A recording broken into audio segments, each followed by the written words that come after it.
não entendemos, mas Deus, Ele tem um propósito eterno em toda a tribulação que passamos. Amém? Amém.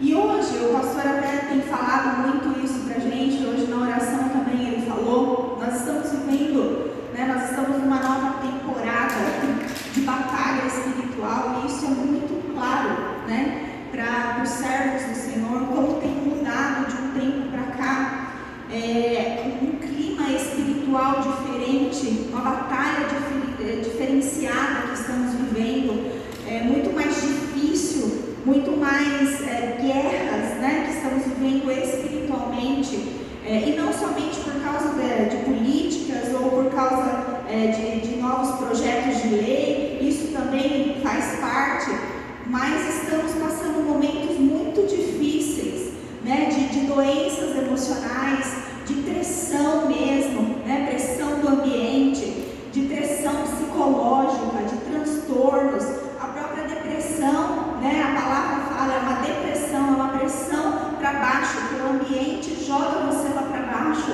de desânimo, muitas vezes. Estamos vivendo esse tempo de batalha espiritual, e se não estivermos firmados nessas coisas que nós lemos, que são coisas tão simples, e que estão, eu queria algo novo, quando eu pedi para o Senhor a mensagem, o Senhor falou, não, você vai continuar falando aquilo que eu tenho falado para a igreja, que não é para eles desanimarem, que é para olhar, além das circunstâncias, que é para olhar para as coisas eternas, porque isso precisa ser enraizado nesse tempo no qual estamos vivendo em nossos corações.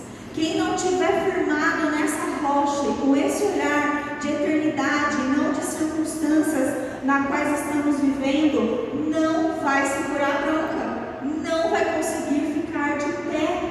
Nós vamos ser pressionados de tal forma que não vamos conseguir ficar de pé. Mas quando nós apontamos nossos olhos para essas coisas, o Senhor, Ele garante para nós que Ele é a nossa rocha, Ele é o nosso rochedo, Ele é a nossa pedra angular na qual podemos nos firmar todos os dias. E é sobre isso que nós vamos falar.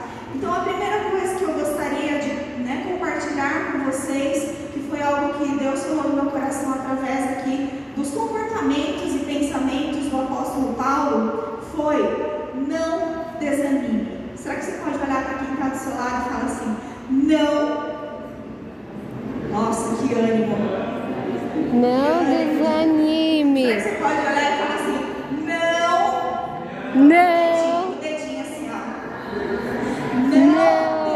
Não desanime. Isso é uma ordem do Senhor. E a pastora começou o culto falando isso, quando o Senhor fala ali para você: não desanime. Porque estamos desanimados, muitas vezes no meio da batalha. Porque não entendemos que por trás das tribulações tem um propósito eterno de Deus. Então nós não podemos desanimar. E aqui Paulo ele começa a falar, escrever ali para Corinto, para a cidade de Corinto, para os irmãos ali em Coríntios. Ele começa a falar o quê? Ele começa a escrever, ele estava ali, acho que na terceira viagem missionária dele, passando por perseguições, passando por lutas, passando por desafios, passando